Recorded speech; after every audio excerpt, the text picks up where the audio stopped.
Something horrific happened here. Onlookers could instantly tell that by what was left behind. The dead woman's pocketbook spilled out in the middle of the street, her empty coffee cup on its side, the coffee splattered on the hood and grille of the tan Cadillac police say hit and killed her. We have to extend this out. The accident reconstruction team will investigate just how it happened. Look at all the indicators of what actually led up to this crash. The driver of the Cadillac is being interviewed at the police station. Ma'am, stop, please. With a wide area roped off, investigators are gathering clues. It's crucial. The type of training they go through is specific to traffic crashes, pedestrian crashes. A bird's eye view of the crash might help. There is a Safety Coalition camera right above the intersection. They rotate and they zoom, and so it may not have necessarily been pointed at the right place at the right time, but we'll still request that video from all the cameras in the area to see if we can ascertain anything from it. Witnesses say the Cadillac ran a stop sign, hit this white van, then struck the woman, killing her. It's upsetting. I mean, anytime anybody's injured as a result of anything, it's upsetting. Count the list, make sure, because she cut the one I have apart. Well, I think it's 2 hours of organized chaos, but on the defense, we are very organized. You have all your bags and everything? All bags, yep. Yeah, and the toys, and turkeys.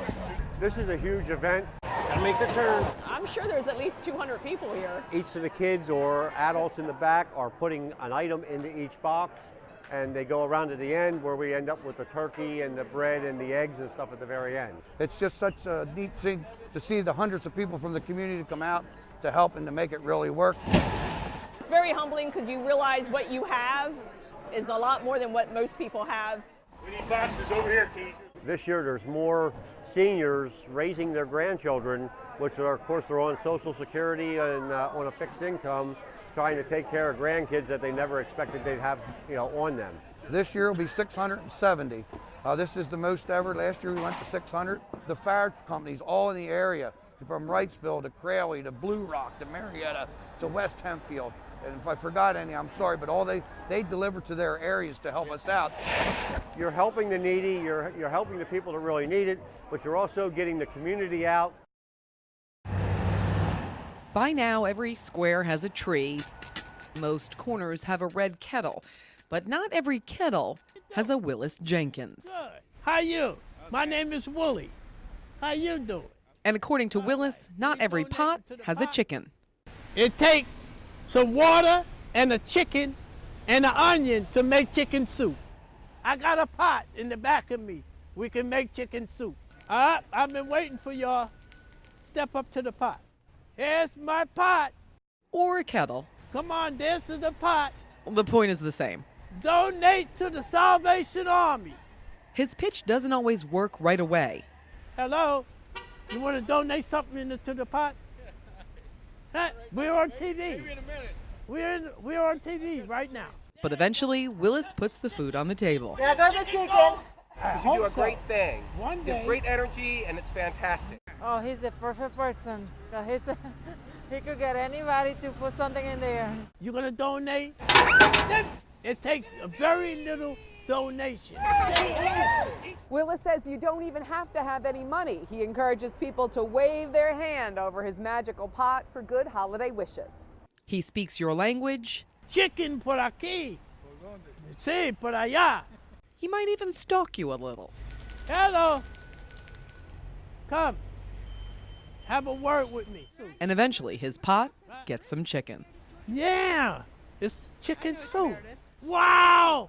Wow. To the chicken soup. Oh, Wow. Wonderful, wonderful, wonderful. Wonderful. Thank Here you we go. on behalf of all of us of Lancaster. of Lancaster. I want to thank you Thank you. from the bottom of our hearts. In Lancaster, Meredith Jorgensen, News 8. Just checking out the flame adjustment. After 25 years as a county maintenance worker, Marlon Hamilton can now say he has seen it all. When you exhausted all those reasons that could have happened, then it kind of makes you think. All the unexplainable sights and sounds he's come across in the cramped hallways of the old Cumberland County Prison have made him a firm believer in ghosts. Yeah, you have to. I am now, yeah. Take, for example, what happened just 4 months ago. Marlon says he was putting away motors on a shelf in an old prison cell. And I heard footsteps coming up the hallway outside. And I looked out and seen a pair of brown boots and maybe khakis, grayish colored pants. When I went out, there was nobody out there. Then when I started actually thinking about it, there wasn't anything above the knee. He swears he saw a pair of legs walking and not attached to a body.